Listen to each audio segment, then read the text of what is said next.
This is USVI News, your Virgin Islands connection. Hi, everyone. Thanks for joining us for USVI News. I'm Emily Matson. We begin with some great news coming out of St. Croix. VI Governor Albert Bryan Jr. gives us an update on the future of horse racing in the territory. The government has reached an agreement with VIGL to create a partnership and get the Randall Doc James horse racing track in St. Croix up and running as soon as possible. They came to the agreement by separating the original contract, so horse racing plans in St. Thomas and St. Croix are now in two separate segments, and this is allowing them to quickly move forward on the St. Croix racetrack. Horse racing, of course, is a favorite pastime of Virgin Islanders, so Governor Bryan says he is certainly excited for it to come back. Racing has been very much delayed in the territory for the last couple of years. And we've been trying to do everything we can to make sure that we bring back horse racing. Not only bring back horse racing, but bring back the industry that surrounds it. The breeding, which is very important. We'd love to see our own breeds of thoroughbreds being produced here in the Virgin Islands. The training. It is so important that we involve the university and high school, and getting our people off of the streets through the Department of Labor to become farriers and trainers and groomers, and really being certified and creating that industry. All of the agricultural support that goes towards getting the hay, getting the feed, and helping these horse owners to really produce the best we can.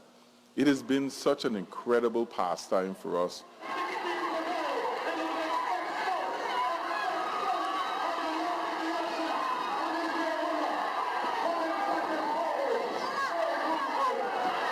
Because it was a horse race, it was a fashion show, but it was also a musical experience. Plenty to do at the track.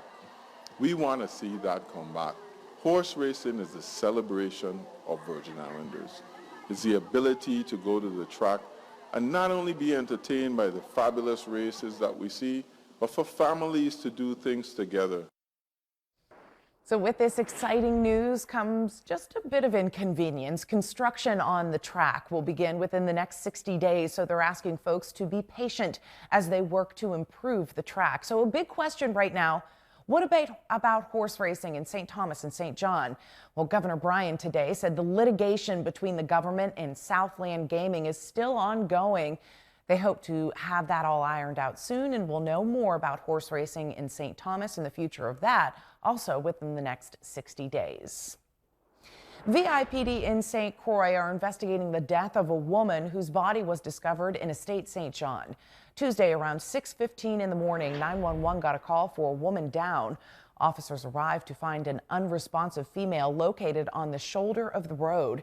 She's believed to have been 50 to 60 years old with a light brown complexion, possibly Hispanic, with a medium build and about 5'5" tall with black and white hair.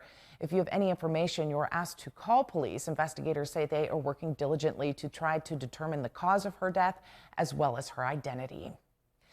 The 2021 hurricane season is now well underway. As we have been reporting, there is a 60% chance for an above normal season. So it's a good time right now to make sure you're prepared for an emergency.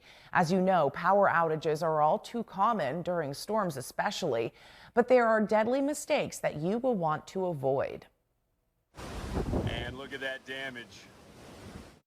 After a record number of storms last year, federal forecasters expect another above normal hurricane season. Now it's time to get ready for the busiest time of the year for disasters in America. Officials, including the Consumer Product Safety Commission, are urging Americans to prepare. It only takes one storm to wreak havoc, causing mass destruction and loss of life. The CPSC now warning consumers about the risk of carbon monoxide poisoning from portable generators, often used here in the VI during power outages. CO is an odorless, colorless gas that can kill you and your family in minutes. It's a good time to check batteries and carbon monoxide detectors, which should be placed on every floor of your home.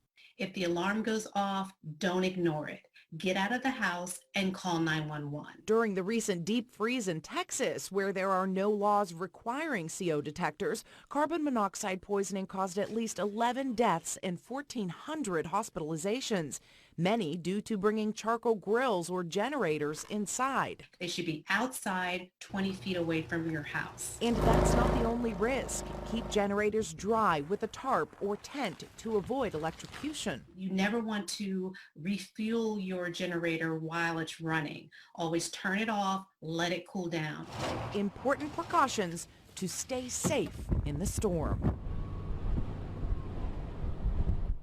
And leaders here in the VI are encouraging residents to make sure they're prepared this hurricane season. Thankfully, last year in the VI, we were spared major damage or hits from major hurricanes. Hopefully, we'll be blessed with the same this hurricane season.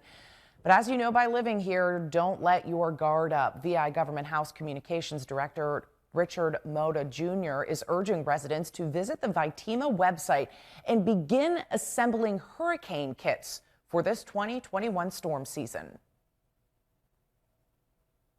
I am encouraging all Virgin Islanders to have a hurricane preparedness supply kit that includes batteries, first aid supplies, non-perishable foods, water, and copies of your important documentation. Make sure you build a kit, make a plan, and sign up for our Vitima alerts to get the most up-to-date information. For suggestions on what you should have in your hurricane preparedness kit, and other helpful tips on how to make your home hurricane ready, visit vitima.vi.gov. You can also sign up for Alerts VI and access a 2021 hurricane tracking map at the same website. If you don't have access to the internet, Vitima has distributed 5,000 tracking maps at various locations throughout the territory, with 2,000 more of those maps on the way. Again, you can sign up for alerts and access a 2021 hurricane tracking map at vitima.vi.gov. Disney Cruise Lines will soon set sail again. The cruise line says it had received the okay from the CDC to embark on a test sailing from Port Canaveral. Disney says the approval is an important step toward gradual and responsible resumption of service. According to the company, the ship will sail with volunteer passengers and test newly developed health and safety protocols, which have been tailored to the current public health environment.